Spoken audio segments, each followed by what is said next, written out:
I was just putting the last platter of roasted lamb on the dining table when my phone vibrated. A quick look showed it was my husband, Lachlan. He was meant to be at the law firm, working late. "Hello," I answered, wiping my hands on a tea towel as I hit the call button. "Astra, we need to talk." Lachlan's voice was as cool as if he was talking about tomorrow's weather. "Next week, the whole family is heading to the Gold Coast for a week.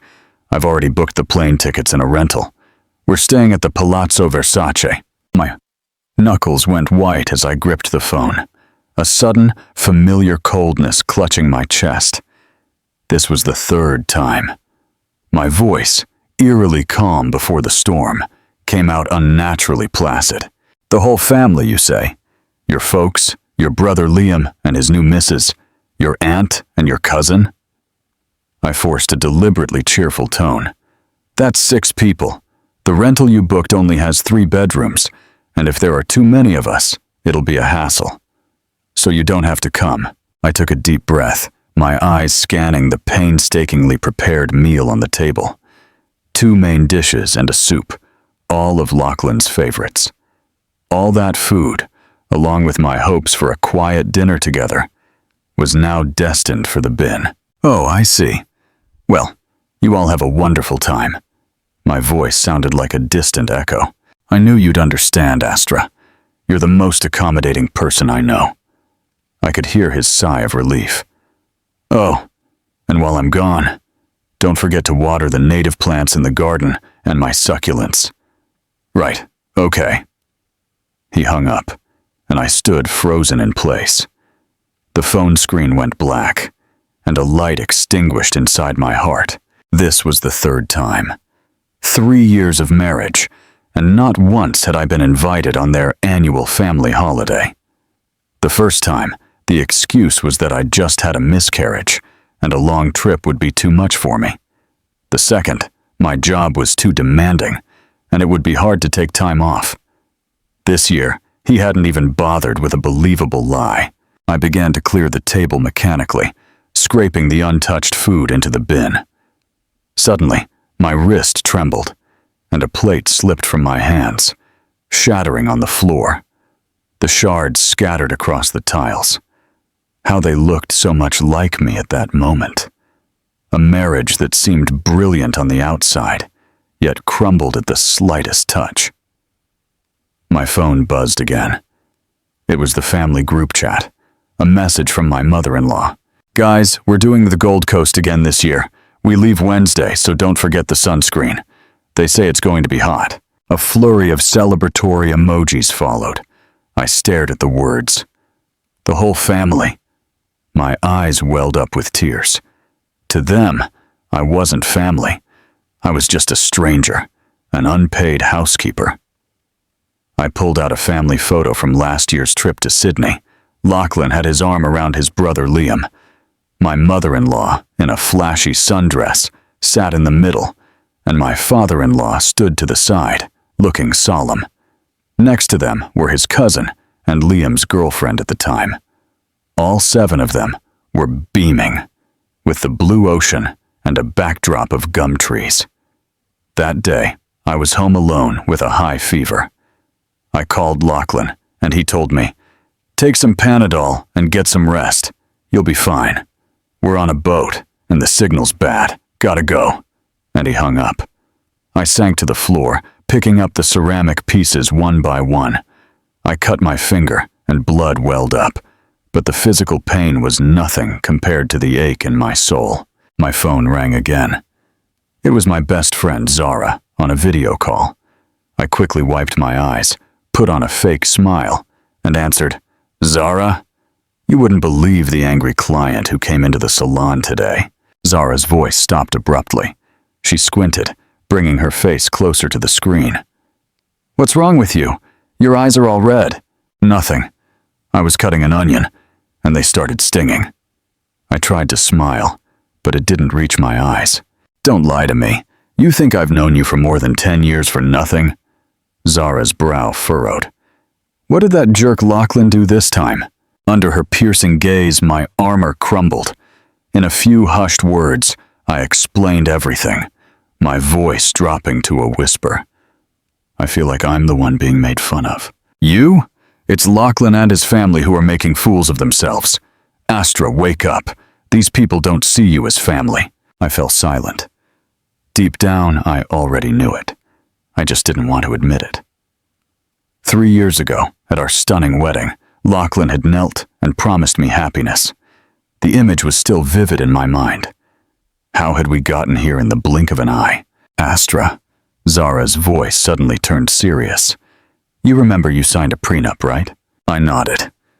It was a month before the wedding. Lachlan had suddenly proposed a prenuptial agreement, claiming it was a family tradition. Although it made me uncomfortable, I signed to prove I wasn't after his money. The house is in your name. That's your property, right? It was a wedding gift from my parents. We registered it as a separate asset, only in my name. I frowned.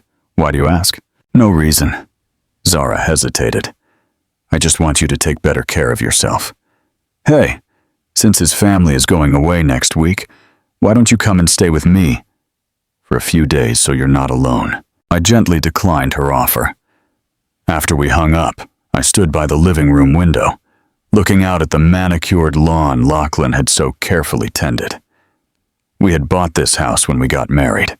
My parents paid the deposit, and I covered the renovation costs with the money I had saved over years of work. Lachlan's family contributed a minimal amount, but they insisted his name be on the deed. The excuse was that a man needed to keep up appearances. The night wore on. I showered and got into bed like a robot. Lachlan wouldn't be home tonight either.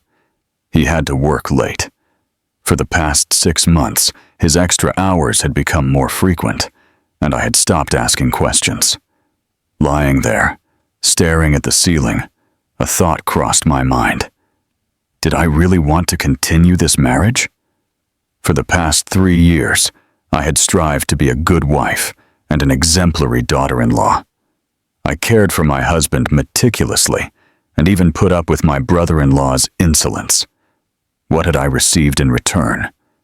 The deliberate exclusion from the group chat, my husband's increasingly frequent absences, and an annual family holiday I was always left out of. My phone lit up, a message from Lachlan. Honey, you still awake? I'll be gone next week, so make sure to lock the door tight. Oh, and my mom wants you to buy her some gifts typical of the Gold Coast. Buy some nice gift boxes tomorrow and get them ready for her. Reading the message, I started to laugh, laughing until I cried. That's it. This is really the end. How long do you plan to keep lying to yourself, Astra? I wiped my tears and sent a message to Zara. Are you free tomorrow? I need some legal advice now. The cold moon shone high in the sky. I knew some things were irreversible. The morning sun crept through the bedroom curtains. I opened my eyes, but the other side of the bed was still empty. Lachlan, as expected, had not come home last night. It was the 7th time this month. I got up and opened the wardrobe. My fingers brushed past countless dresses before stopping at an elegant pantsuit. I chose it on purpose today. Lachlan always said dresses made me look like a model wife. I washed my face and looked at myself in the mirror. My 29-year-old face already showed profound exhaustion. The fine lines under my eyes and my dull skin were a testament to 3 years of a repressed life. I covered the traces of last night's crying with makeup. Ding dong! The doorbell rang. Through the peephole, I saw Zara's signature short hair and sharp gaze. She was holding 2 coffees in a paper bag with the delicious smell of pastries. I knew you wouldn't have had breakfast. As soon as I opened the door, she put the food in my hands. I got you an Americano with a little milk and no sugar, and your favorite croissant. The rich aroma of the coffee comforted me.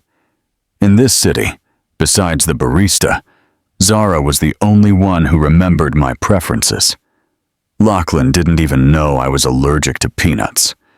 Last year, at a family gathering, he insisted on serving me a salad full of nuts, saying it was delicious. Tell me, what kind of legal advice do you need?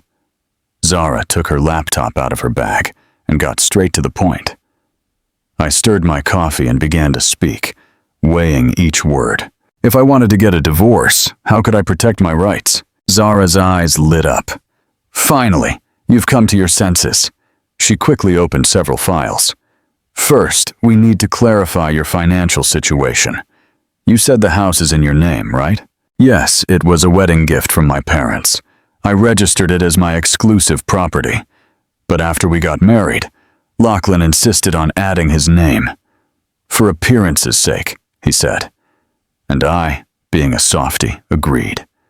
I forced a bitter smile. Zara's forehead wrinkled. When was that? About 6 months after the wedding. He asked me every day. He said his co-workers' wives had done it, and he was the only one who hadn't, and he was embarrassed at work. Zara's fingers flew across the keyboard. This is a bit complicated, but since it's a separate asset and you paid the deposit, that part and the appreciation belong to you. Who paid for the renovation? Mostly me, with the money I saved from work, about $50,000. Lachlan's family contributed about $10,000. Do you have proof? Yes, I kept the renovation contract and all the receipts. Zara looked satisfied. The next thing is to gather evidence. Do you know exactly how much Lachlan earns? The question left me blank. Lachlan's income. Since we got married, we'd each managed our own money. He had given me an approximate figure, but I had never asked for the details. He earns about $100,000 a year. He gives me $100 a month for household expenses. The rest we handle on our own. Zara's eyebrows nearly met in the middle. What? You've been married for 3 years and you still have separate accounts? And I've been paying the mortgage on the house. My voice trailed off. Lachlan said he had to invest his money, and his parents were getting older, so he had to have a cushion for medical expenses. Astra! Zara slammed her hand on the table. Don't you realize they're scamming you? That's not a normal marriage. My eyes filled with tears again.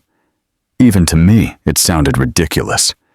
To others, I was the woman who lived in a luxurious house and drove a high-end car. But the reality was, I had to think twice before buying a decent coat. Meanwhile, Lachlan had gifted his mother a $15,000 gold bracelet without a second thought. We need to find out his financial situation, Zara said, with a serious tone. Do you have access to his computer or documents? The office is always locked. He says he has confidential client information. Suddenly, I remembered something.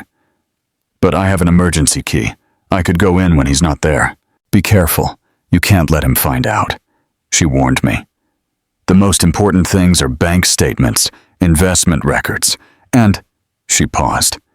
Do you have any proof of infidelity? My heart skipped a beat. Infidelity.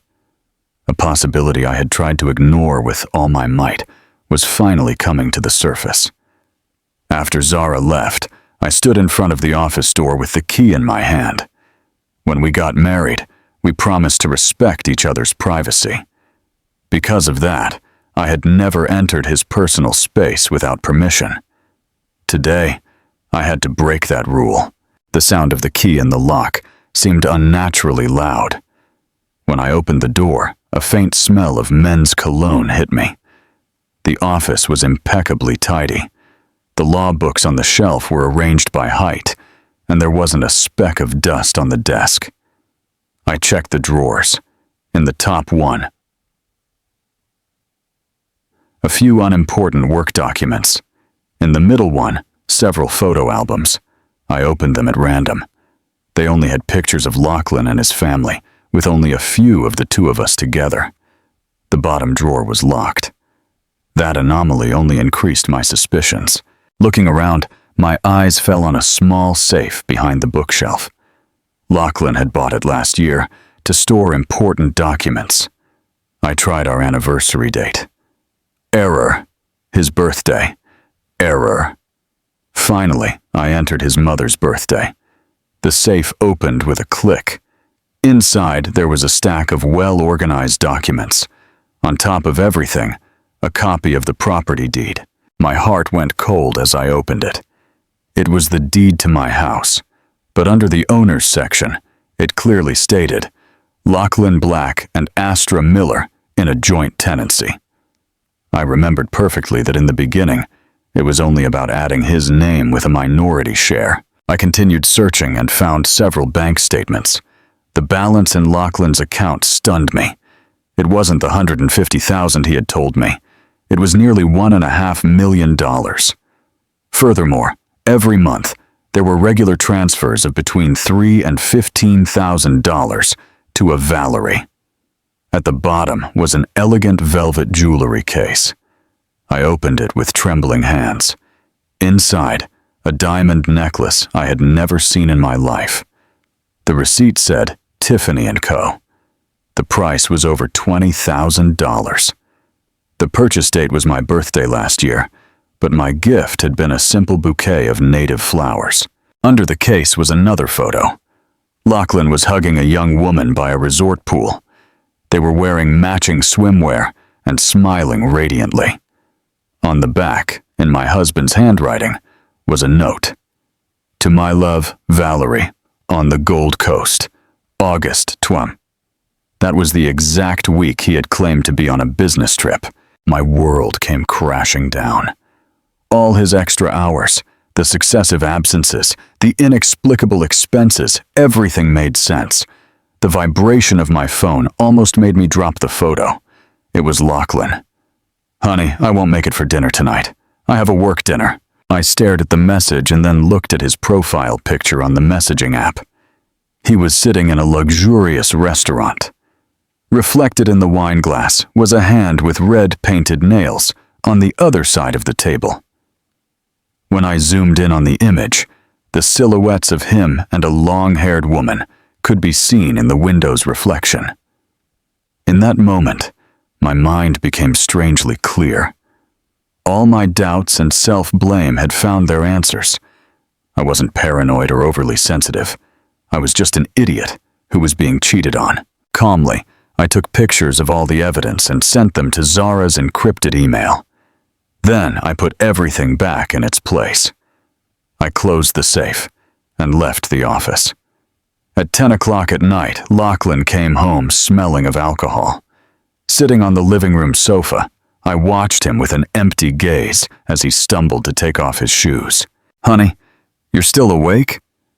He came over to kiss me, but I turned my head away. You smell like perfume. I don't like it, I said in a flat voice. Lachlan paused for a moment and then laughed. It was for work, honey. It must have rubbed off on me a little. Those clients wear really strong cologne. Oh, really? I looked him directly in the eyes.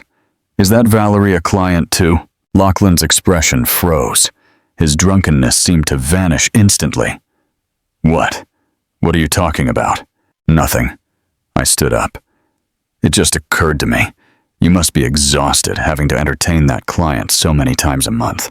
Lachlan's face went from red to white. Astra, listen to me. I can explain. You don't need to explain anything. I cut him off. I'm tired. I'm going to sleep. I have to go buy those gift boxes for your mum tomorrow. You didn't forget, did you? I turned around and went into the bedroom. Lachlan was left alone in the living room with a completely bewildered expression. As I closed the door, I leaned against it. I heard his nervous footsteps outside and his voice whispering on the phone. He was undoubtedly calling Valerie to warn her. My phone lit up. A message from Zara. Evidence received. With this, he's done.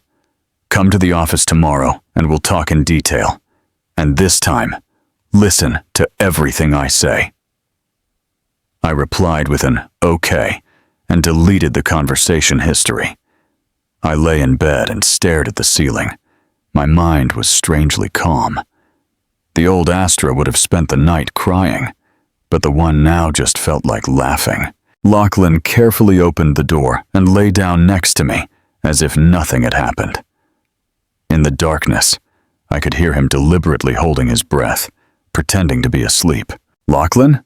I broke the silence suddenly. What resort are you going to on the Gold Coast? His body tensed visibly, Just a normal resort, one that the company has a deal with. Oh, really? I chuckled. It's not the Oasis Club again, is it? They say the private villas with pools are super expensive. Lachlan sat up with a start. Have you been spying on me? Spying? I turned to look at him. The moonlight illuminated his face, twisted by panic and anger. Is there a need? You forgot to block me on Facebook, November of last year. Check in at the Oasis Club. By the way, the Tiffany and Kobe necklace in the picture was beautiful. Lachlan's face contorted. Astra, how dare you look at my phone? Compared to you cheating on me looking at your phone isn't a big deal, don't you think? I got up and turned on the bedside lamp. 3 years of marriage with separate accounts. I've been an idiot serving your whole family, and it turns out you had someone else on the side. Lachlan, you really don't disappoint me. Lachlan's face turned pale. Suddenly, he grabbed a pillow and threw it with all his might against the wall. Stop it! Do you think I did it because I wanted to? I'm sick of seeing that long face of yours every day when I come home. Valerie is 100 times more affectionate than you. She knows how to make a man happy. I watched his mad outburst in silence. Suddenly, it all seemed so ridiculous. This was the man I had defied my parents for to marry. A coward who, after cheating, still had the audacity to blame others. All right, let's get a divorce, I said lightly. You can go with that, Valerie, and I'll live my life in peace. Divorce? Lachlan burst out laughing as if he had heard the joke of the century. In your dreams. Half of this house is mine. If you get a divorce, how are you going to live? Your measly salary won't even cover the mortgage. So that was it. He had it all figured out. He was sure I would never dare to ask for a divorce. Seeing his smug face, I laughed. Well, we'll see. Lachlan hadn't expected that reaction and was left speechless. I lay back down, turned off the light, and turned my back on him. I could feel his gaze of bewilderment and anger fixed on my back in the darkness. Astra, he finally said through clenched teeth. Don't you dare do anything stupid. I've had my eye on this house for a while. My brother Liam is getting married, and he needs a place. So that was it. I closed my eyes, my nails digging into my palms. The whole family had planned this for a long time. They wanted to take from me, live in my house, and in the end, take it from me to give to my brother-in-law. Lachlan started snoring. I didn't sleep a wink all night. At dawn, I got up quietly. I packed some essentials and important documents, and I left the house stealthily. The morning air was exceptionally fresh. I took a deep breath and called Zara. Zara, I've decided. I'm going to get back everything that's mine. On the other end of the line, Zara's voice was full of determination. That's the spirit. I'll be waiting for you at the office. The war has begun. I hung up and hailed a cab. In the rearview mirror, I watched the house where I had lived for 3 years get smaller and smaller. This time, I wasn't going to falter. Zara's office was on the 28th floor of a glass skyscraper in the downtown Sydney financial district. I sat in the meeting room. In front of me, Zara had printed out all the evidence. The situation is worse than I thought, she said, adjusting her glasses. According to these bank statements, over the last 2 years, Lachlan has transferred a total of $330,000 to that Valerie person. This is a clear act of dissipation of marital assets. I nodded in silence. My fingers unconsciously traced those cold numbers. $330,000, the equivalent of several years of my salary, and he had given it so easily to another woman. But the most serious thing is this. Zara unfolded a stack of papers. I checked Lachlan's credit history. 3 months ago, he took out a loan for $800,000. The purpose? Home renovation. But you didn't have any recent renovation plans for your house, did you? $800,000? I looked up in shock. He didn't say a word to me. He wasn't going to tell you, Zara scoffed. That money, 1 week after it entered his account, was transferred to Valerie in 5 installments. I think that scumbag bought that woman a house. My voice trembled. Do you really think so? It's very likely. Zara nodded. But that's not the most urgent problem. Look at this. She opened a digital file. It contained a transcript of Lachlan's and his brother Liam's text messages. I got this through a special channel, Zara explained. It's difficult to use as direct evidence in a lawsuit, but it's enough for us to know what they were planning. Bro, did you tell your wife about the mortgage on the house yet? Liam had asked. Not yet. I was planning to tell her after the trip. She's been a little weird lately. I think she suspects something with Valerie. So what? We have to make a deposit for the unit my girlfriend and I saw next week. Don't be in such a hurry. My name is on the deed to the house too. Even if she objects, she can't do anything. If she gets difficult, I'll tell Mum to talk to her. She always listens to Mum. I stared at the screen, a rock crushing my chest. They had been planning to mortgage my house to buy my brother-in-law a unit for a long time. Legally, to get a mortgage on a jointly owned asset, the consent of just one of the owners is sometimes enough, Zara said seriously. If they act first, you'll be in a very unfavorable situation. Then what do I do? I clenched my fists. Do I have to stand by and do nothing? Of course not. A sharp light gleamed in Zara's eyes. We have to beat them to it. Your parents paid the deposit, and you paid for most of the renovation. You have proof of everything. We can argue that Lachlan is the main culprit in the breakdown of the marriage and request a new division of assets. I thought for a moment, and then something occurred to me. Zara, what if I could prove that the joint tenancy deed was forged by Lachlan? Zara's eyes lit up. You have proof? I'm not sure, but I remember perfectly that in the beginning it was a tenancy in common. Also, the notary stamp and the signature on the deed in the safe looked a little different. This could be our turning point, Zara exclaimed, hitting the table excitedly. If we prove the deed was falsified, not only would the mortgage be void, but Lachlan could face criminal charges. We laid out a general plan. First, I had to secretly gather more evidence. Second, we had to quickly verify the authenticity of the deed. And finally, prepare the divorce petition. As I was leaving the office, Zara gave me a set of keys. It's a small unit I have. It's empty now. Stay there for a while. Don't go back to the house. A cornered Lachlan could do anything. I hugged her gratefully. As I exited the building, the sunlight was dazzling. My phone rang. It was a call from Lachlan. I took a deep breath and answered. Astra, where have you been? Lachlan's voice was filled with anger. My mum just called me.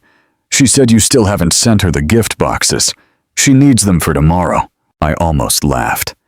After everything that had happened, his first reaction was to scold me for not having run an errand for his mother. I'm out. I have some things to take care of, I said calmly. The boxes have been ordered. They'll be delivered directly to your mum's house this afternoon. Lachlan seemed bewildered. He hadn't expected me to be so cooperative. Oh, okay. Hey, about last night. Last night? I asked, feigning ignorance. You were very drunk. You kept talking nonsense. There was a silence of a few seconds on the other end of the line. Yeah, I was very drunk. I don't remember anything. Anyway, when are you coming home? I think I'll be late. Something urgent came up at work. Don't wait up. I made up an excuse and hung up. I went straight to the county recorder's office with a copy of the original deed and my ID. I was able to successfully view the property's historical records. Indeed, it was clearly stated there. Tenancy in common, Astra Miller, 70%. Lachlan Black, 30%. However, the current deed indicated a 50-50 joint tenancy. That meant Lachlan had falsified the documents somehow. I held back my euphoria, immediately took a picture, and sent it to Zara. Bingo! The jerk falsified the type of ownership. This time he's done for. Great, Zara replied instantly. Now I needed to get the original of that falsified deed. It wouldn't be easy. Lachlan would surely hide it carefully. I decided to take a risk and go back to the house one more time. At 4 in the afternoon, I took advantage of Lachlan being in a meeting at the office to go back. As soon as I opened the door, I knew something was wrong. The living room was in disarray, and the drawers of my vanity were wide open. Someone had been looking for something. I went upstairs quietly. I heard a noise in the office. Through the crack in the door, I saw Lachlan sweating profusely, rummaging through papers. He kept cursing under his breath. He had come home earlier than expected to look for the deed. I went back downstairs stealthily and closed the front door with a deliberate slam. "Honey, I'm home." From upstairs, there was a sound of surprise followed by Lachlan's voice trying to sound calm. "Oh, hi, honey. I was in the office looking for some papers." I went up and opened the office door. Lachlan was standing by the desk, forcing a smile, but the beads of sweat on his forehead and his disheveled hair gave away his nervousness. "Why are you back so early?" I asked, feigning concern. "Oh, there wasn't much to do at the office. Hey, have you seen the house deed? I need some documents to apply for a loan at work." Just as I expected. Inside, I smiled coldly, but on the outside, I put on a bewildered expression. "It's not in the safe." "I looked and it's not there," Lachlan said nervously. "You didn't put it somewhere else, did you? Think carefully." I pretended to think, and then said, "You know, last month the Homeowners Association asked us to update the owner information. I took it to make a copy, and of course my mom has it. She said she wanted to see it, and I left it with her." Lachlan's face went white as paper. "What? How could you give something so important to someone else?" "My mom is someone else?" I shot back. "Besides, my name is on the deed too. What's the problem with my own family having it?" Lachlan was speechless. A vein throbbed on his forehead. "Go get it right now. I need it urgently for work." "My mom left on a trip. She won't be back until next month," I said, blinking innocently. "Are you in such a hurry? Then get the loan with the unit you have in your name." Lachlan had a small unit in his name as a separate asset that he rented out. Of course, he didn't want to touch his own property. "Forget it. I'll find another way," he snapped irritably. Suddenly, he remembered something. "Hey, do you really not remember anything I said last night? You said a lot of things. You talked about Valerie, about the Gold Coast, about a necklace." I watched as his face hardened, and then I laughed. "I'm kidding. You didn't say anything. You slept like a log." Lachlan's face, a picture of relief, was priceless. He came closer to hug me. "Honey, I've been so busy lately, and I've neglected you. When I get back from the trip, we'll spend some time together. Just the two of us." I skillfully evaded his arms. "Hurry up and pack. You have an early flight tomorrow." Lachlan awkwardly withdrew his arms and went upstairs. Watching his back, I knew I had to keep up the charade. The most important thing now was to calm him down and buy myself some time. After dinner, Lachlan got a call and rushed out, probably to meet Valerie and plan their strategy. I immediately searched the office thoroughly. Finally, on the highest shelf, inside a thick criminal law manual, I found the forged deed. I quickly photographed it as evidence and put it back in its place. As I was about to leave, an envelope in the desk drawer caught my attention. When I opened it, to my surprise, I found a drafted mortgage loan agreement. The appraisal of the house was $1.2 million, the loan amount $800,000, and the purpose, joint family investment. The most terrifying thing was that in the space for the borrower's signature, my signature had been forged very convincingly. It wasn't mine. Lachlan had forged my signature. With trembling hands, I photographed all the evidence and carefully put them back where they belonged. Just as I was about to leave the office, my phone rang. It was my mother-in-law. "Astra!" Her voice was still arrogant. "The gift boxes are arriving tomorrow, right? They have to be the good ones with gold details. Don't mess it up." "Yes, Mom. Don't worry. Everything is ready," I replied, repressing my nausea. She continued with her orders. While we're on holiday, don't forget to water the plants at home once a week. Lachlan's succulents are very expensive. Oh, and I have some pickles in the fridge that I made. They'll be ready next week, so take them out and put them in the sun to dry. I responded with monosyllabic replies while looking at the clock. It was already 10 o'clock at night. Lachlan still hadn't returned. I decided not to wait any longer. I packed some clothes and important documents and left the house for Zara's apartment. On the way, I called my parents and explained the situation in broad strokes. Contrary to what I expected, my dad didn't scold me for not listening to him. On the contrary, he said firmly, "Honey, whatever decision you make, your family will always be on your side. We gave you that house. Don't let that man's family take it from you." On the other end of the line, I heard my mum crying. "My poor girl, how could you go through all this without telling us?" After I hung up, I finally broke down. I cried uncontrollably in the back seat of the taxi. I wasn't fighting alone. My pride had just prevented me from showing my vulnerability to my family. Zara's apartment was small but cozy. I took a hot shower and, lying in bed, reviewed my findings. Lachlan's crimes were becoming more and more evident. Infidelity, concealment of assets, and falsification of documents, and a signature on a contract. Any of them was enough for him to pay a high price in court. My phone lit up. A text message from Lachlan. "Honey, an unexpected business trip came up. I'll be gone for a few days. I'll meet the family directly on the Gold Coast. We'll talk about the house when I get back." I smiled disdainfully and didn't reply. I went on Facebook and saw that Valerie had posted something new. "Thanks for coming. Best gift ever." The attached photo showed a Tiffany & Co. bracelet and a man's hand. The watch on that man's wrist was the one I had given Lachlan for his birthday last year. Calmly, I took a screenshot, saved it, and turned off my phone. Tomorrow, the war would enter a new phase, and this time, there would be no mercy. The morning light filtered through the thin curtains. When I opened my eyes, it took me a few seconds to realize where I was. Zara's apartment was small, but I had slept better than I had in the last 3 years. I had 3 missed calls on my phone, all from Lachlan, and a text message. "Why aren't you answering? I'm getting on the plane. Lock the front door." I smiled contemptuously and blocked his number and all his profiles.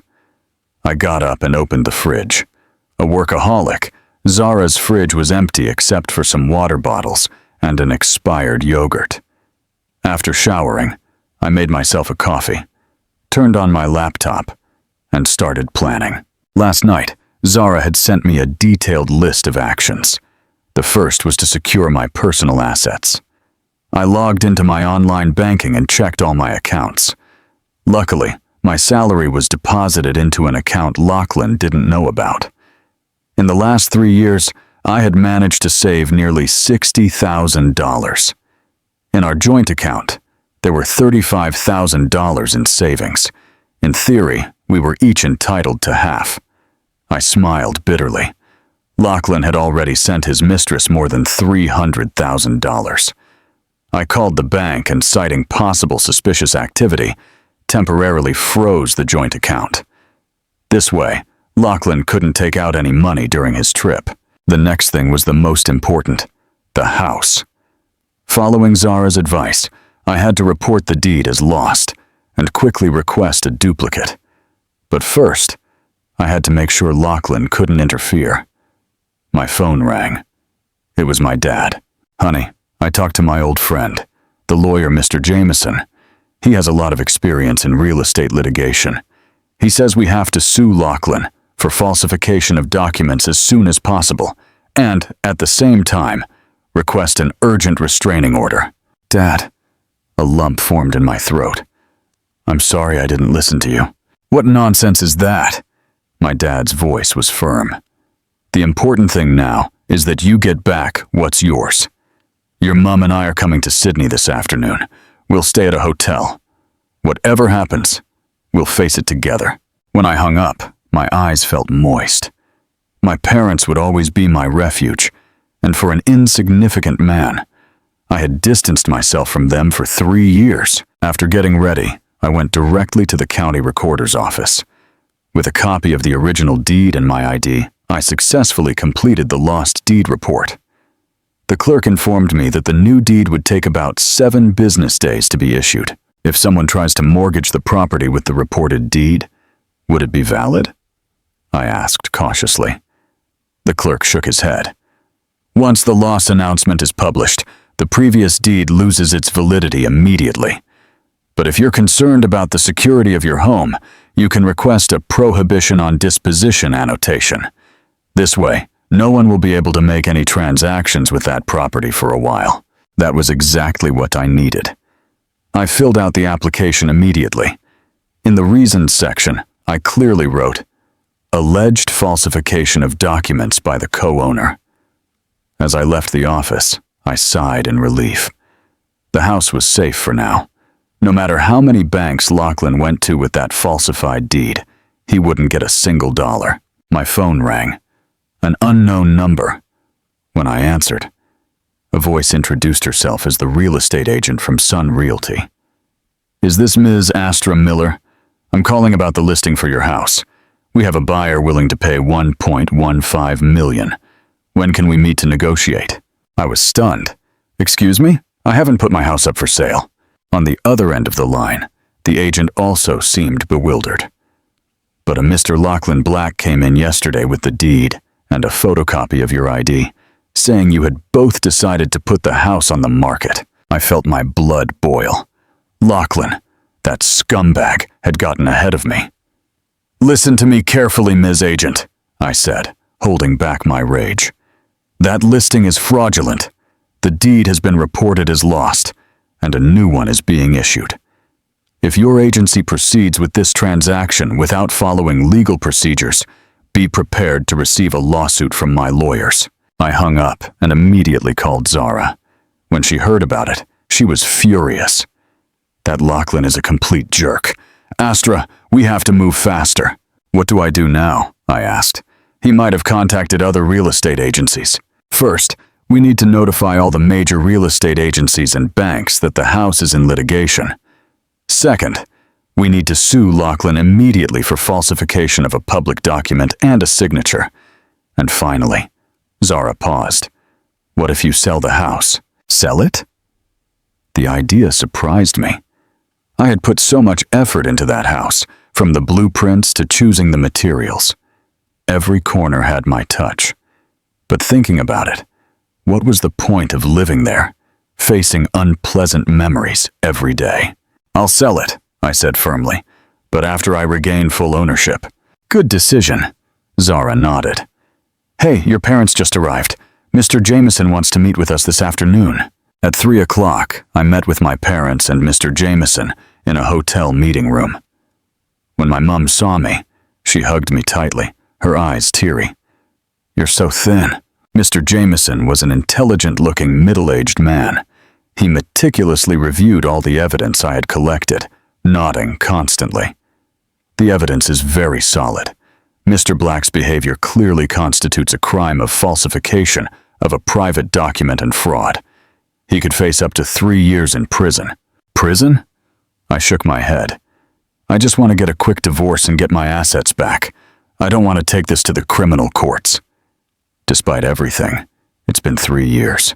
Mr. Jameson understood my position and nodded. "Then we'll focus on the civil path. According to the civil code, the fact that Mr. Black has cohabitated with another person as if they were his spouse and has donated a large amount of money during the marriage is a serious cause for divorce. In the division of assets, he could receive a smaller share or even nothing." We agreed on the legal strategy. First, we would request a restraining order to freeze Lachlan's assets. Then, we would file the divorce petition, requesting the redistribution of the house's ownership and compensation for the marital assets Lachlan had dissipated. "There's one more problem," Mr. Jameson said, adjusting his glasses. "Do you know where Mr. Black is currently? The court needs to notify him of the lawsuit. I opened my phone and went into the family group chat. Although I had the notifications silenced, I could see the photos they were uploading. The most recent one was a family photo on a beach on the Gold Coast. Lachlan was hugging Valerie by the waist, smiling radiantly. The caption read, "Family photo, only missing the daughter-in-law." My hands were trembling so much, I could barely hold the phone. So that was it. Lachlan's family holiday was planned from the beginning to take Valerie and I, his legal wife, had been completely excluded. "They're at the Oasis Club on the Gold Coast," I said calmly, handing my phone to Mr. Jameson. The photo showed the time and location. Mr. Jameson photographed the evidence and asked me, "Ms. Miller, when do you plan to retrieve your things from the house?" "I'm going to go get everything today," I said with determination. If Lachlan dared to take his mistress on a trip, passing her off as his family, I no longer had to keep up appearances for him. When I returned to the house, I started systematically packing my belongings. The books from my uni years in the office, the clothes and shoes from the walk-in wardrobe, the dishes I had so carefully chosen in the kitchen. 3 years of marriage had accumulated a lot of things. As I was packing, the doorbell rang. Through the peephole, I saw an unknown woman with a folder in her hand. "Is this the residence of Mr. Lachlan Black?" she asked politely. "I'm an account manager from ABC Bank. Mr. Black asked me to pick up some documents." An employee from the bank. Lachlan's reaction had been faster than I thought. I opened the door, but didn't let her in. "What documents?" "Mr. Black told me you were already aware. The property deed to the house and your original ID." Her gaze scanned the inside of the house over my shoulder. I almost laughed out of anger. Lachlan, from a distance, was sending a bank employee to my house to try and take the documents. "I'm sorry, but I don't know anything about that," I said coldly. "And the deed isn't here." The woman looked bewildered. "But Mr. Black?" "It doesn't matter what he told you," I interrupted her. "I suggest you check the latest public notices from the county recorder's office. This house is currently in litigation, and any bank that grants a mortgage on it will have to face the legal consequences." Her expression changed, and she left in a hurry.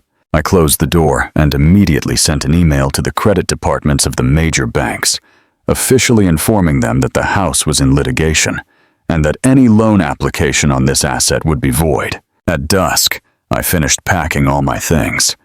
The removalist truck parked at the door. The movers began to load the boxes. I took one last look at the place I once called home. I didn't feel a single ounce of nostalgia.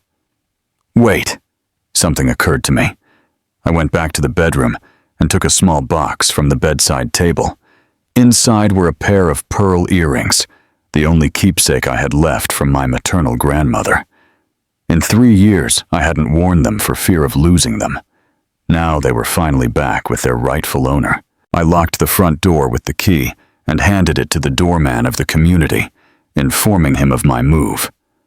I asked him that any matters related to the house should be handled through my lawyer. The doorman had known me since the day I moved in. "Ms. Miller, has something happened?" he asked hesitantly. "From now on, please call me Astra," I corrected him with a smile. "Thank you for everything, sir." I drove to the hotel where my parents were staying.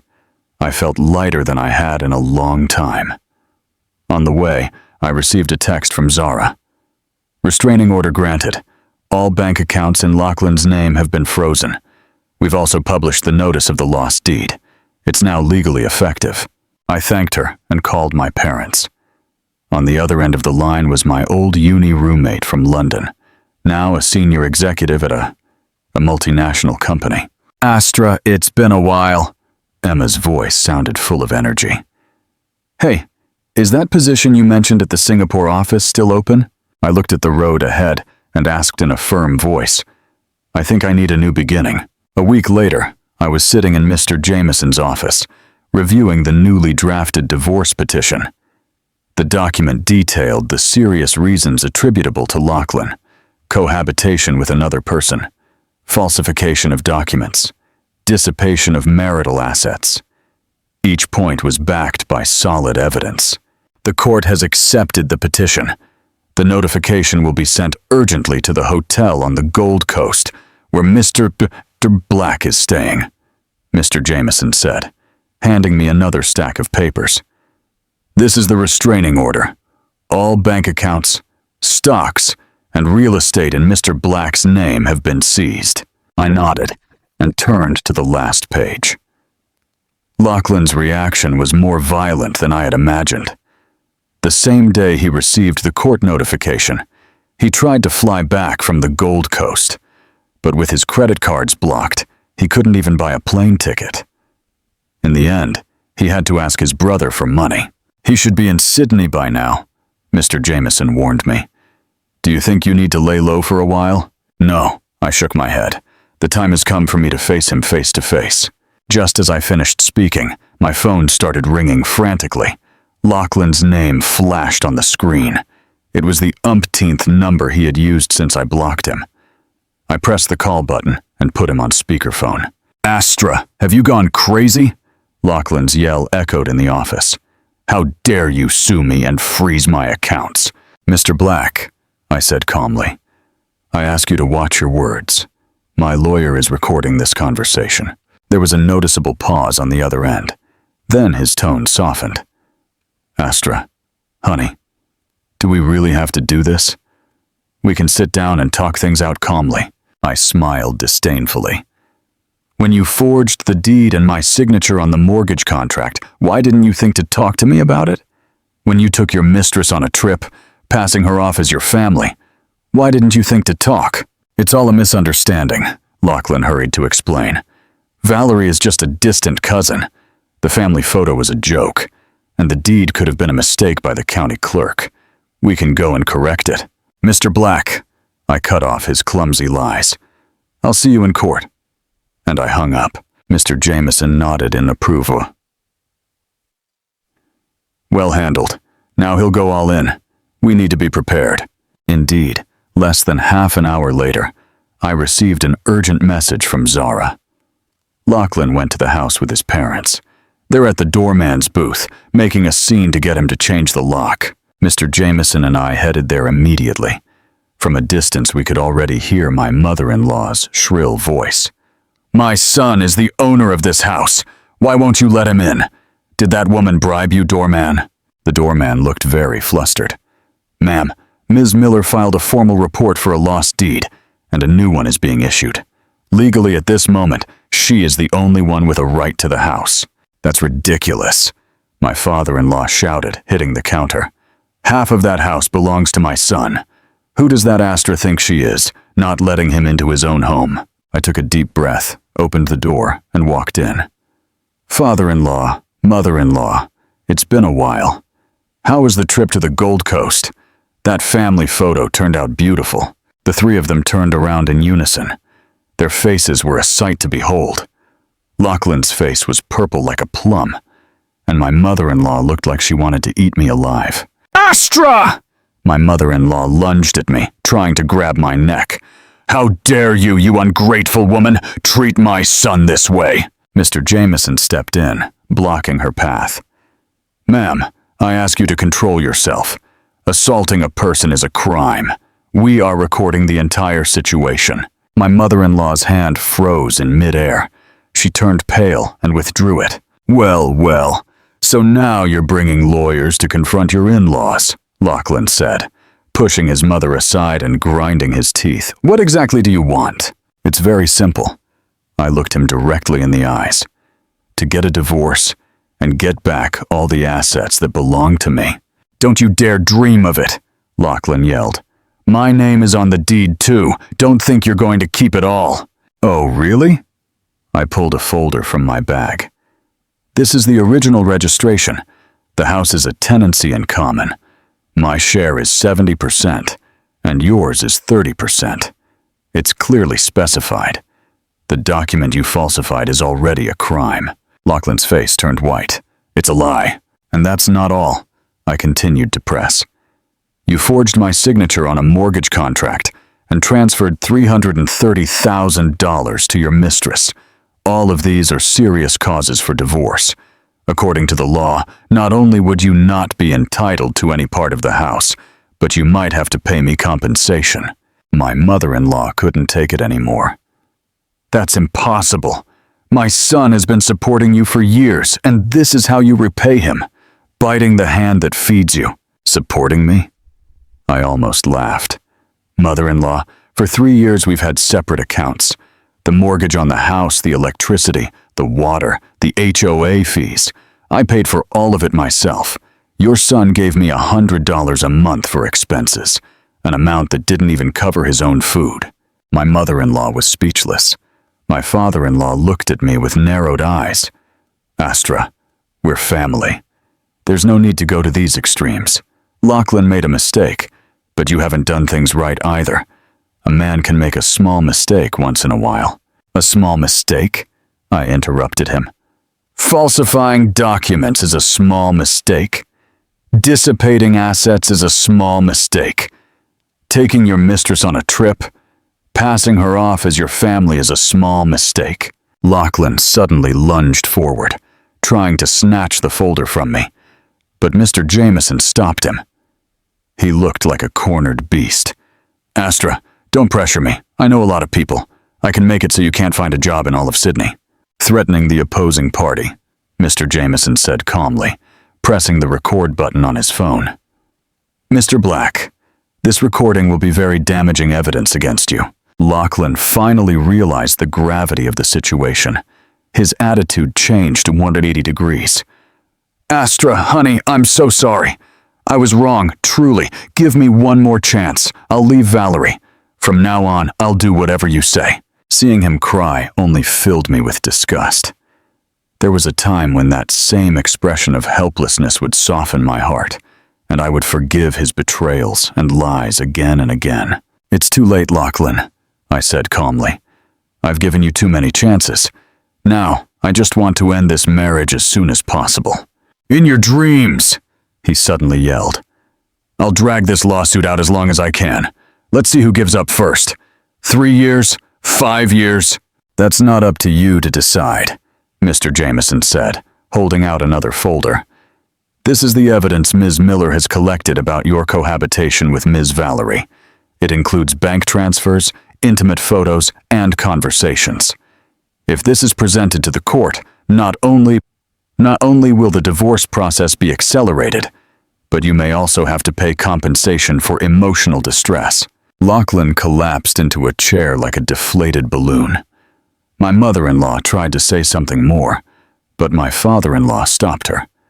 Both of them finally realized that their precious son had hit a concrete wall. I'll give you 3 days, I said, standing up. If you agree to a mutual divorce, the house is mine, and the rest of the assets will be divided according to the law. If you want to continue with the lawsuit, we'll see each other in court. But be prepared to face all the legal consequences. As I left the doorman's booth, I sighed in relief. The sun warmed my face. My phone rang. An email from Emma. The attached file was a job offer for the position of marketing director at the Singapore office. The salary was 3 times what I was currently making. Have you made a decision yet? Mr. Jameson asked. I nodded. As soon as I sort things out here, I'm going to Singapore to start a new life. That's a smart decision. Mr. Jameson smiled. But Lachlan won't give up easily. Next time, he might resort to even lower tactics. I'll be ready for him, I said, looking at the house in the distance. It was once my home, but now it was nothing more than a cold building. This time, I wasn't going to back down. 3 days later, Lachlan, as expected, didn't sign the papers. Instead, he launched a smear campaign. First, his relatives called me one after another to convince me to stay. Then he posted a tearful message on Facebook, insinuating that I had left him for a richer, more successful man. Finally, he showed up at my company and filed a complaint with HR, accusing me of immoral conduct. Luckily, I was prepared.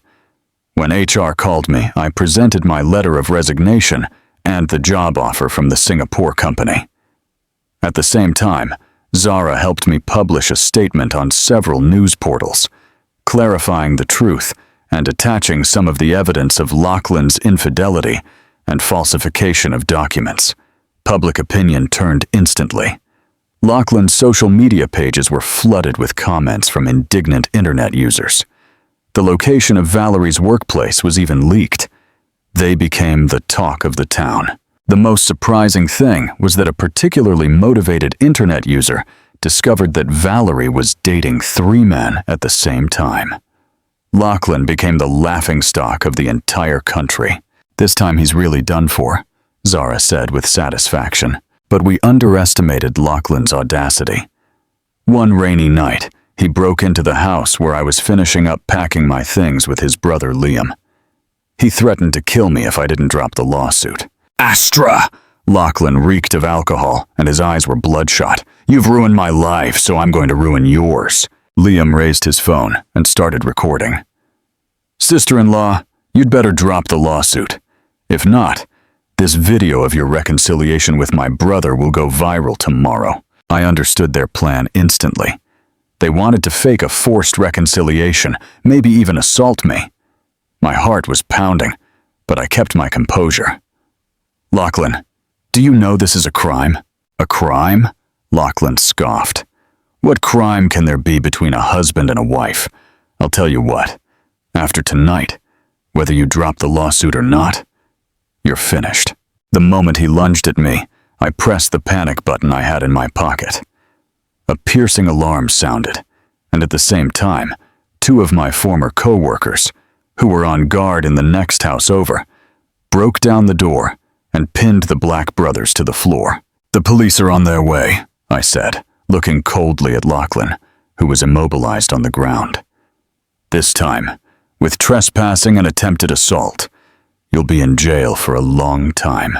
Lachlan's face turned ashen, and Liam started to cry and plead. "Astra, it was my brother's idea. Please forgive us." In the distance, the police siren was getting closer. I knew the charade was finally over. Lachlan's last and most desperate attempt had given me the opportunity to get rid of him forever. As the police were putting the handcuffs on him, he suddenly turned to me and asked, "Astra, did you ever love me?" I was silent for a moment and then answered sincerely, "Yes, but now I feel nothing but contempt." The police car drove away, and the rain stopped. I stood at the door of the house, looking at the place filled with so many memories. I felt strangely at peace. Tomorrow, I would officially put the house up for sale. Next week, the first divorce hearing would take place, and in a month, I would be in Singapore, starting a completely new life. My phone rang. A text message from my mom. "Honey, I made your favorite stew. Come have dinner." I smiled and replied, "Of course, Mom. I'm on my way." A star shone in the night sky. I knew it was my guide, showing me the way forward. The day before the first divorce hearing, I received a call from the police. Lachlan, during his trip to the Gold Coast, had used the falsified deed to get a loan of $120,000 from a small financial company. Now, the company had discovered the forgery and had reported him. "Ms. Miller, you are one of the victims in this case. We need your cooperation in the investigation." The officer's voice was serious and respectful. I hung up and immediately called Mr. Jameson. When he heard about it, he couldn't help but laugh. "This Lachlan has dug his own grave. With a falsification of a public document of that amount, he faces a prison sentence of at least 3 years. "Prison?" I asked. "It's very likely," Mr. Jameson said with certainty. "And this benefits us immensely in the divorce trial. The judge will recognize Lachlan's serious culpability, and the division of assets will undoubtedly be in your favor." I should have been happy, but I felt a strange mixture of emotions. It was ironic that 3 years of marriage would end this way. On the day of the trial, the courtrooms were filled with journalists. Since my story had gone viral, the case had become a topic of media interest.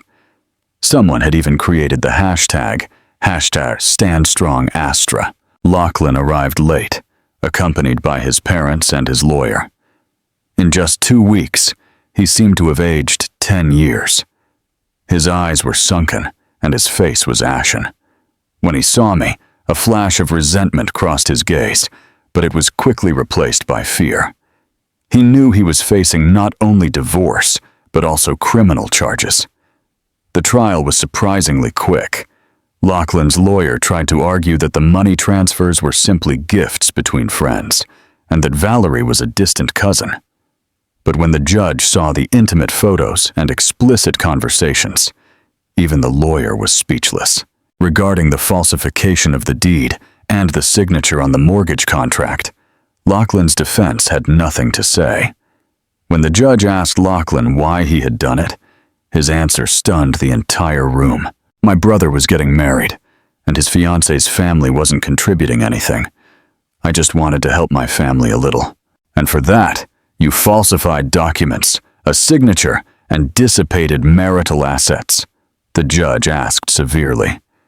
Were you aware of the legal consequences of your actions? Lachlan lowered his head and said nothing. His mother, in the courtroom, broke down crying until a bailiff escorted her out. During a recess, Lachlan suddenly approached me. Astra, for the 3 years we were married, couldn't you drop the lawsuit? I'll give you back the house. I don't want the money. It's too late, Lachlan. I looked at him calmly. I gave you a chance. You chose the worst path yourself. You want to destroy me? He yelled, his eyes bloodshot. If I go to jail, my life will be over. You brought this on yourself, I said. I turned around and stopped looking at him. The final verdict far exceeded my expectations. The judge granted the divorce. The house was fully awarded to me. Lachlan was ordered to return the $330,000 transferred to Valerie. 70% of the savings in Lachlan's name were awarded to me as compensation for damages. In addition, Lachlan had to pay my legal fees and court costs. As the judge read the verdict, Lachlan's face turned ashen, and his mother in the courtroom fainted. The journalists' cameras flashed non-stop. In a shower of flashes, the miserable sight of the Black family was immortalized forever. As I left the courthouse, the sunlight was dazzling. Mr. Jameson patted me on the shoulder. Congratulations, Ms. Miller. Justice has been served. Thank you, counselor, I said sincerely. Without your help, I couldn't have won so overwhelmingly. What are your plans now? What will you do with the house? I'll sell it, I said without hesitation. I've already put it in the hands of a real estate agency. Next week, I'm going to Singapore to start my new job. As a marketing director? That's a smart decision. Oh, do you plan to proceed with the criminal case against Mr. Black? I thought for a moment. I don't want to have any more dealings with him. If he admits his guilt and returns the assets, I can drop the charges. But what the law decides is up to the law. Understood. I'll take care of the rest of the paperwork, Mr. Jameson said as he bid me farewell. I wish you the best in your new life in Singapore. When I returned to the unit I had temporarily rented, I started packing. 3 years of marriage, and in the end, I was only taking 2 suitcases with me. My phone kept ringing with congratulatory messages from my friends. I thanked everyone and turned off my phone. I enjoyed that rare moment of silence. That night, Zara came to celebrate with a bottle of champagne. Wow, that scumbag Lachlan is broke. What satisfaction! We toasted. The bubbles dissolved on my tongue with a sweet taste. Suddenly, Zara became serious. Honestly, Astra, for these 3 years, my biggest worry has been you. I saw how you were losing yourself, how you were no longer the person you used to be. I know. I gripped my glass. Sometimes I wonder how I could have been so stupid. There were so many signs. Why did I insist on ignoring them? Because of love, silly. Zara sighed. Love is blind. But luckily, you finally woke up. The next morning, I received a call from the real estate agency. The house had sold for $1.25 million, $100,000 above the market price. The buyer was a single mother who liked the proximity to schools and the style of the renovation. The buyer wants to close as soon as possible. Would that work for you? The agent asked cautiously. No problem, I said. We can do the paperwork tomorrow. As I hung up, I felt a great sense of relief. That house, full of bad memories, was finally going to be a part of my past. The signing of the deed was very quick. After I signed the last document, the buyer, an elegant middle-aged woman, took my hand. Astra, I've seen the news. You're very brave. This house, in my hands, will be filled with love and laughter. My eyes welled up a little. Thank you. That's exactly what this house needed. As I left the notary's office, I decided to go back to the house one last time. The new owner was moving in the next day, so no one would be there now. I pushed the familiar door open and walked in. In the empty rooms, only my footsteps echoed. The sun streamed through the large windows, painting golden stripes on the floor. I walked through the room slowly. Memories came to me like a tide. The living room. Once, Lachlan had thrown the table because he didn't like the food I had made. The office. He spent whole nights working, when in reality he was on video calls with Valerie. The bedroom. Sometimes, drunk, he would force me to fulfill my marital duties. But there were also good times. The kitchen. Once, I prepared a big party for my parents. The patio. I drank wine with my friends, and we talked until the early hours of the morning. The garden, the roses I planted, bloomed every year. Goodbye, I said in a low voice, closing the door softly. This time, I didn't look back. As I left the community, I ran into Liam, Lachlan's brother, at the entrance. He looked gaunt. When he saw me, he was surprised, and then ran toward me. Sister-in-law, Astra, he stammered. Could you lend me some money? My brother has been arrested. My fiancé's family broke off the engagement, and my mom is in the hospital with high blood pressure. I couldn't believe my ears. The Black family still had the nerve to ask me for money. Liam, I said calmly, do you know that your brother forged my signature to mortgage the house to buy that unit for you two? His expression changed. I didn't know where the money came from. You and your family are incredible, I said sarcastically. That your brother is in jail, that your mom is in the hospital, and that your wedding was canceled is karma. I suggest you worry about your own problems. With that, I turned and left. Liam behind me yelled in rage. Astra, you're a cold and ruthless woman. My brother was blind to marry someone like you. I didn't turn around. I just waved my hand in a final farewell. Back at the apartment, I finished packing. The HR department of the Singapore company had sent me a welcome guide and tips for finding accommodation. Emma had also prepared a detailed list of things I would need. A new life was calling me, a life bright and full of hope. That night, my mom video called me. My dad, next to her, kept asking questions. They insisted on accompanying me to Singapore, but I refused. Mom, Dad, I'm not a child anymore, I said, laughing. Besides, Singapore is an incredible country. You don't have to worry about a thing. You'll always be our little girl, my mom said, wiping away a tear. You're going so far away. Please take good care of yourself. I will, I reassured her. And these days, with how easy it is to travel, you can come and visit me whenever you want. I hung up and stood by the window, looking out at the city where I had lived for almost 10 years. Under the neon lights, how many stories of love and heartbreak were unfolding? Mine was just one more. My phone rang again. It was Zara. Astra, I just got a call from the courthouse. That scumbag Lachlan confessed. The prosecutor is asking for 3 years for him. His lawyer told me he wants to see you one last time. No, I said firmly. I have nothing else to talk to him about. I know, Zara laughed. You have your tickets? Do you want me to come with you to the airport? Tomorrow at 3 in the afternoon, you don't have to come. You know I hate goodbyes. Have a good trip." Suddenly, Zara's voice cracked. "Call me often, and don't forget your friends when you get a new boyfriend." "What are you talking about? You're my best friend." A lump formed in my throat. "As soon as I get settled, I'll invite you to Singapore." The night went on. I finished packing the last suitcase. I turned off the light and lay in bed.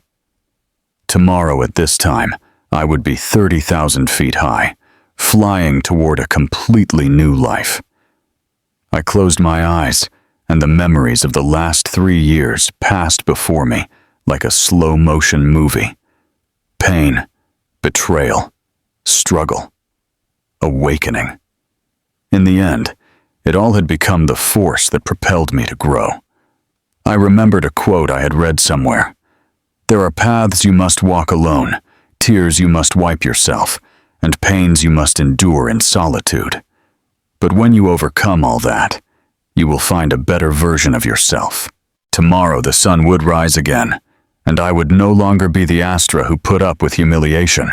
Changi Airport, Singapore, a bustling hive of people. I pushed my luggage cart, and as I walked out, I saw Emma holding a sign with my name on it. We hadn't seen each other in 3 years. She had short hair and an elegant business suit. She looked even more determined than in our UK days. "Astra." She ran to hug me enthusiastically. "Welcome to your new life." Emma helped me settle into an apartment near the office and invited me to try authentic bak kut teh. At the table, she cautiously asked about my divorce. I summarized it for her briefly.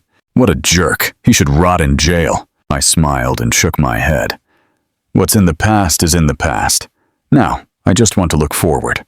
The new job was a challenge, but very stimulating. As the marketing director for the Asia-Pacific region, I was responsible for brand promotion in several countries. The busy routine didn't leave me time to think about the past. Every day was full and meaningful.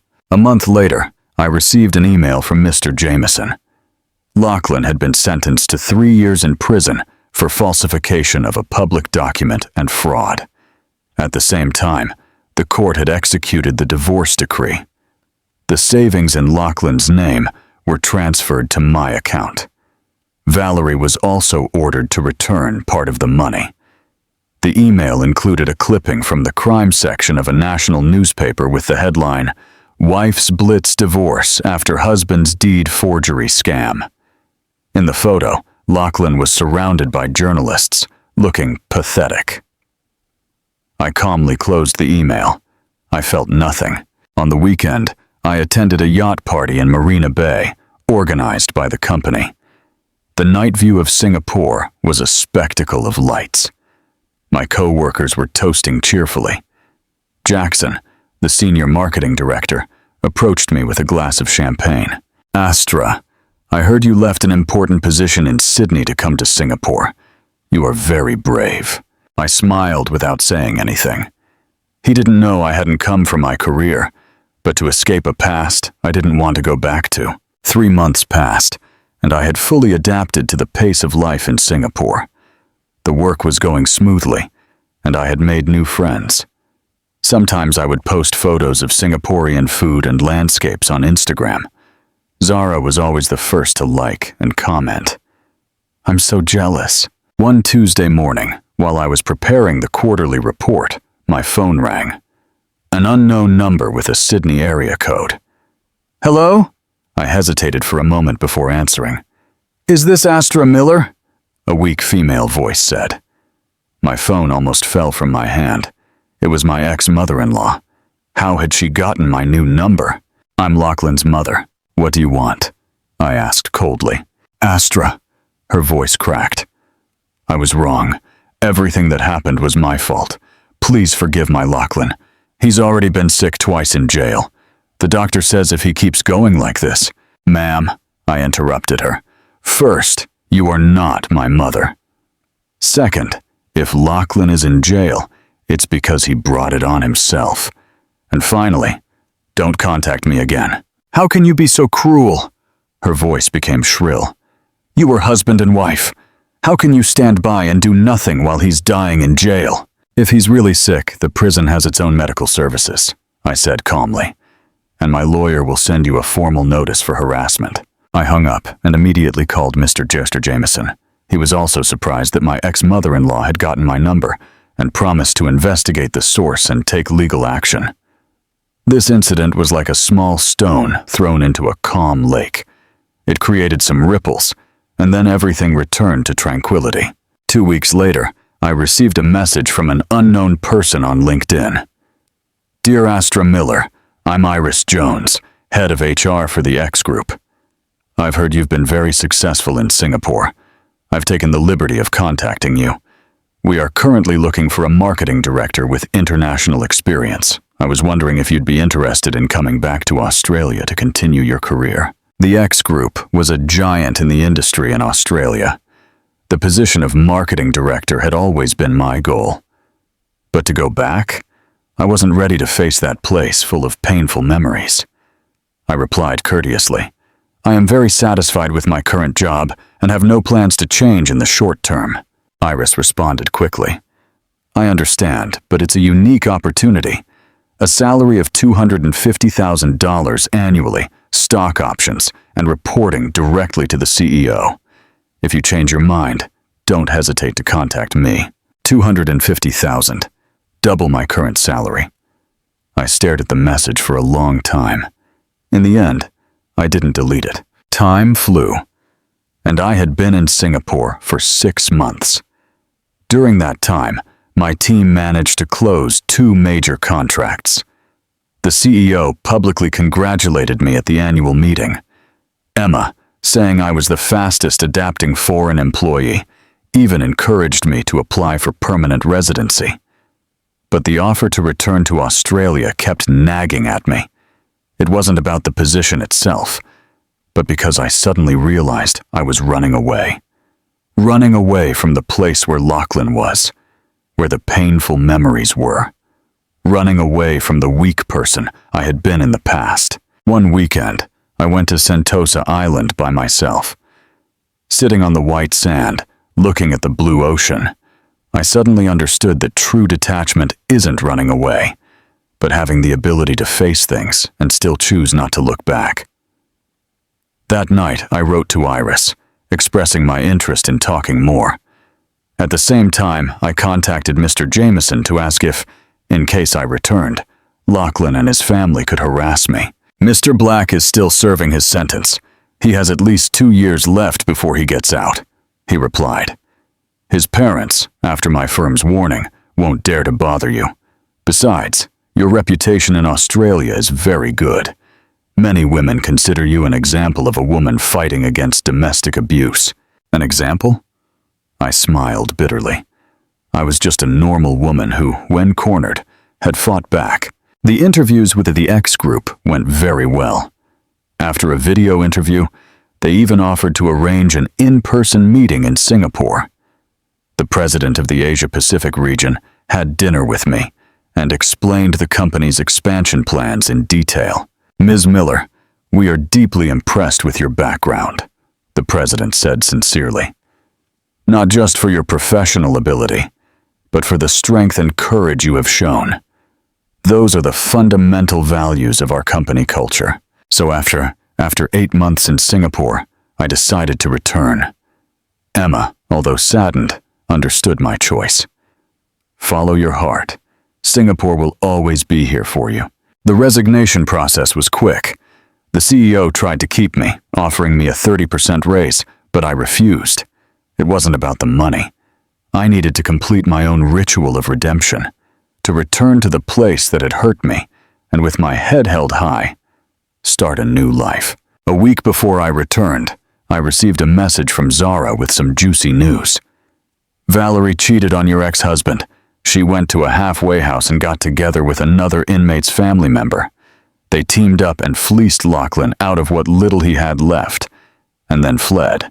I should have felt satisfied, but I felt a strange melancholy. Lachlan, who had calculated so much, had ultimately been betrayed by everyone. Was that karma? The plane landed at Sydney International Airport. It was October. in the middle of autumn. Through the window, I saw the blue sky and yellow leaves. It was a breathtaking beauty. While waiting for my luggage, my phone buzzed. A welcome message from Iris. At the end, she added a sentence. "Oh, there's a welcome party at the company tomorrow night. The CEO wants to take the opportunity to introduce you to the team. Will you be available?" I replied in the affirmative and took a deep breath. I pushed my cart and walked out the arrivals gate. The sun, filtering through the glass dome, warmed my face. "Astra, welcome home," I told myself. The welcome party for the X group was held in a restaurant on the 80th floor of a skyscraper in downtown Sydney. I chose a dark red pantsuit, professional, but not without a touch of celebration. "Director Miller, I've heard a lot about you." The CEO, Mr. Johnson, was a kind man in his 50s. He shook my hand with just the right amount of firmness. "Your case was a case study in my MBA class." I smiled and thanked him, a little surprised inside. My divorce? A case study in a business school? As the party began, I understood why. Mr. Johnson's wife, an elegant and intellectual woman, approached me. "Astra, I'm Eleanor Thompson, a law professor at the University of Sydney. I also direct the Center for Women's Rights Studies. Your case is a perfect example of how an educated woman can use the law as a weapon to protect herself." "I'm flattered, but I think you're exaggerating," I said, a little overwhelmed. At the time, I just reacted instinctively when I was cornered. Precisely that instinct is what deserves to be studied. The professor's eyes sparkled with intelligence. "Too many women in similar situations choose to endure, but you demonstrated with your actions that the law is an effective weapon to protect our rights." Midway through the party, a middle-aged man in a suit approached me and introduced himself. "Director Miller, a pleasure. I'm the group's legal advisor. I've heard wonderful things about you." As we exchanged a few words, a young woman timidly joined us. "Excuse me, are you Director Astra Miller?" She introduced herself as an intern in the marketing department and told me that my story had given her the courage to leave a toxic relationship. "Seeing you now gives me the faith to believe that I can also start over." Her eyes were filled with tears. In that moment, I suddenly felt that my story could have a real meaning. It wasn't just my personal story, but that of many women who suffered in unhappy marriages. At the end of the party, Mr. Johnson arranged for a car to take me to the hotel. In the car, he handed me a folder. "Director, this is the invitation for the Forward to Europe Business Forum next month. The group has decided that you will represent us and give the opening speech." I opened it. It was the most important forum in the industry. Normally, only executives at the vice president level and above attended. "I don't think I have enough experience." "Don't be modest," Mr. Johnson laughed. "Your results at the Singapore office are undeniable.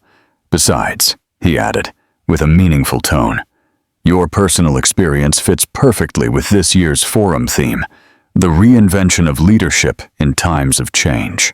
Back at the hotel, I couldn't sleep. Through the window, I saw the spectacular Sydney night, a different kind of splendor than Singapore's. In just 1 year, my life had completely changed from being a disrespected wife to a senior executive at a multinational company, from being a victim who put up with humiliation to being an example who inspired others. My phone buzzed, a message from Zara.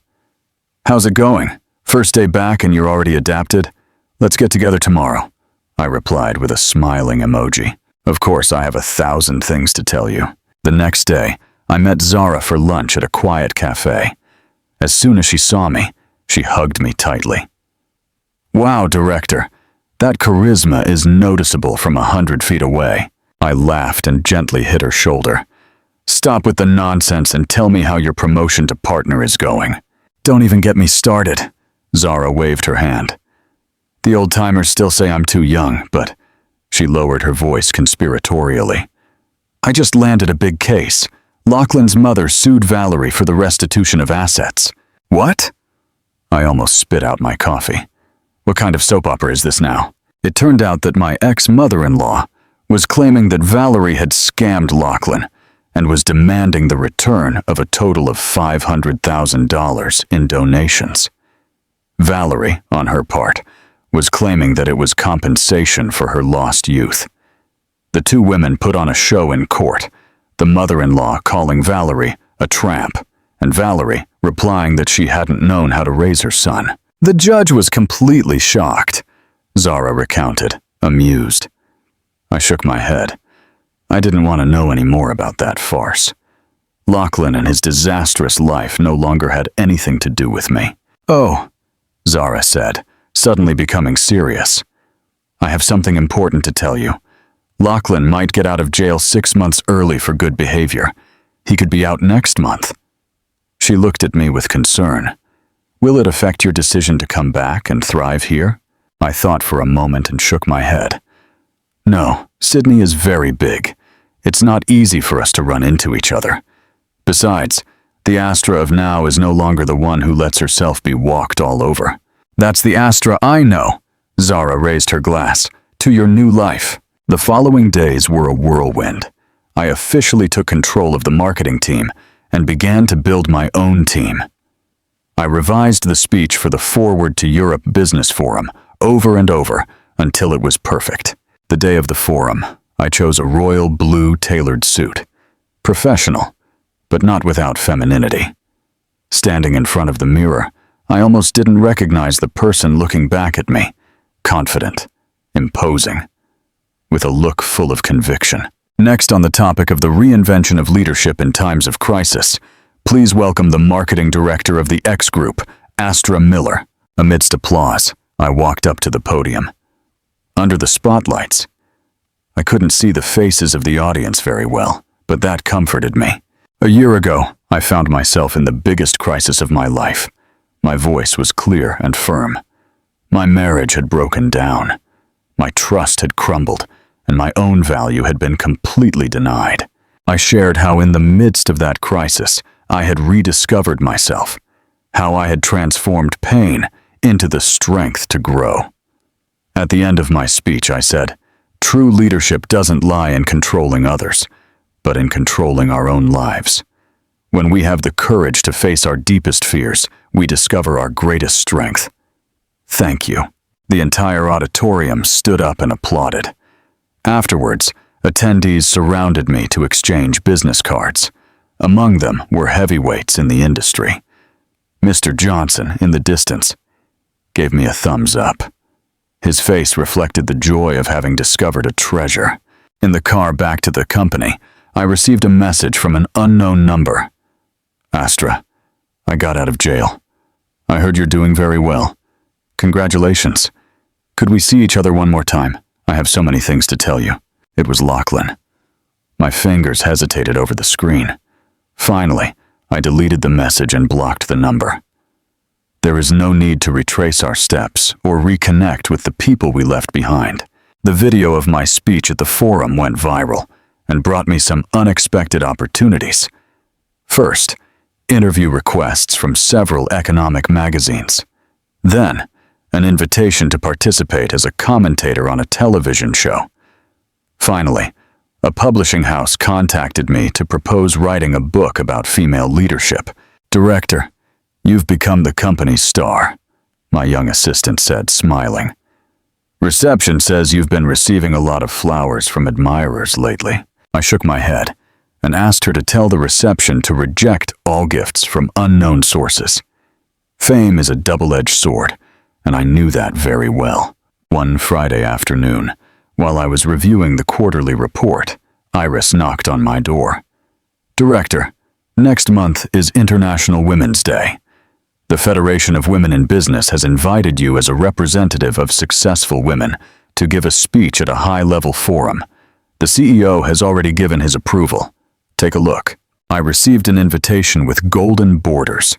It clearly read, "The growth and empowerment of women in the new era." On the list of invited speakers were famous businesswomen, academics, and artists. My name was among them. Don't you think this is too much for me? I said, a little worried. Don't be modest. Iris patted me on the shoulder. Director, do you know what they call you online? The comeback queen. The modern Joan of Arc. Your story has inspired countless women.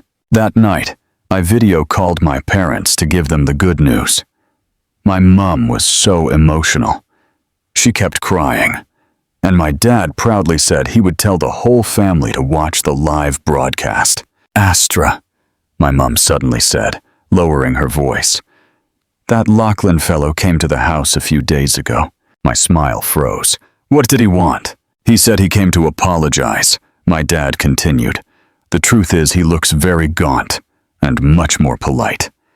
He said he knew he was wrong, that he didn't expect you to forgive him, but that he would like to have the opportunity to make it up to you. Mom, Dad, you didn't give him my number, did you? Of course not, my mom hurried to say. Your dad almost chased him out with a broom. I sighed in relief and asked them to please not receive him again. I hung up and stood by the window, looking at the lights of Sydney. The appearance of Lachlan had been like a small stone thrown into the calm of my heart, but the ripples quickly dissipated. The Women's Day Forum was held with great fanfare at the Sydney Convention and Exhibition Center. I prepared a speech titled, The Path of Personal Reinvention for Women, from the Home to the Professional World. I shared how I had left a toxic relationship and reclaimed my own worth.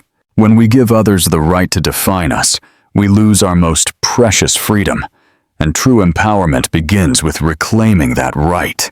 My voice resonated in the hall. Divorce is not terrible. What's terrible is not having the ability to divorce. Being single is not terrible. What's terrible is not having the ability to live alone. The audience erupted in thunderous applause. I saw many women with teary eyes, including my mom. She and my dad had come to Sydney especially to attend the forum. Afterward, a white-haired woman, accompanied by an assistant, approached me. I recognized her as a famous businesswoman. Astra, what a great speech. She took my hand affectionately. Sincere stories always have the greatest power. I hope you continue to raise your voice for women. Emotionally, I didn't know what to say. I just nodded. The photographer's flashes went off non-stop, immortalizing the moment. That night, the photo was on the front page of the major business newspapers. At the reception after the forum, I received countless business cards and collaboration proposals. I was a little tired of greeting so many people when a familiar figure appeared at the ballroom door. It was Lachlan. He was wearing a suit that didn't fit him well and holding a bouquet of flowers, trying to sneak into the event. Security stopped him, and a scuffle ensued. I hesitated for a moment and then walked over. Astra. Lachlan's eyes lit up when he saw me. I just wanted to congratulate you in person. You look stunning. He had lost a lot of weight and had deep, dark circles under his eyes. There was nothing left of his former poise. The bouquet of flowers he was carrying was cheap and looked pathetic. Lachlan, I said calmly, please leave. I know I don't have the right to see you. His voice cracked. I was really wrong. Valerie ran away with all my money. My mom had a heart attack from the shock and is in the hospital, and I've lost my job. It's my karma. Seeing him cry didn't evoke any emotion in me. The wound of the past was so deep that I no longer had the strength to even hate him. Let's leave the past behind, I said. I wish you the best, but don't come looking for me again. Lachlan suddenly knelt. Give me one more chance. Security, I turned and called. Please escort this gentleman out. 2 security guards grabbed Lachlan by the arms and dragged him outside. He struggled, yelling as he turned to look at me. Astra, you're a ruthless woman after all we've been through. Everyone in the ballroom turned to look and whispered. I composed myself, raised my head, and returned to the event. My mom greeted me with a worried look. I hugged her gently. Mom, I'm fine. After that night, Lachlan never appeared in my life again. Some said he had gone to Queensland to work in construction. Others that he had gone back to his hometown to take care of his sick mother. Whatever the case, it was no longer my business. The success of the forum continued for some time. My followers on LinkedIn skyrocketed, and every day I received hundreds of messages of inquiries and collaboration proposals. The company took the opportunity to appoint me director of the newly created Center for the Development of Female Leadership, and granted me an additional package of stock options. With the arrival of spring, I bought an apartment in Sydney. The day of the signing, I made sure the deed was solely in my name. In the empty apartment, I made a video call to Zara to toast virtually.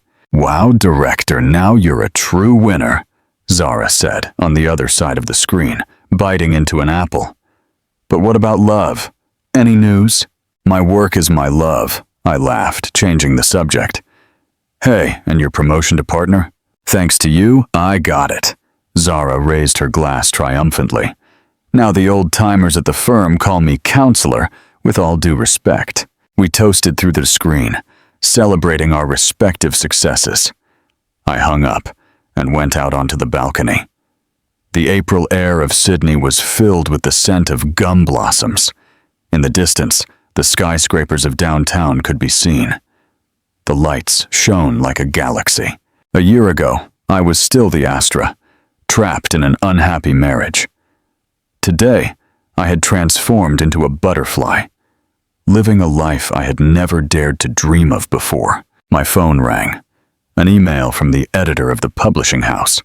He had sent me the revised manuscript. My memoirs, titled Rebirth, were about to be published at the end of the year. The editor suggested I add a chapter on how to build healthy relationships. Because, he wrote in the email, many readers will wonder if, after everything you've been through, you still believe in love. I sat at the desk, opened my laptop, and on a blank page, I wrote a line. "I believe in love, but I believe more in myself. True security never comes from another's promise, but from self-confidence." Outside, a crescent moon rose silently, painting the world with silver. What about you guys? Have you ever been through a similar experience? What would you have done differently? Share your thoughts below, hit that like button, and subscribe for more mind-blowing stories.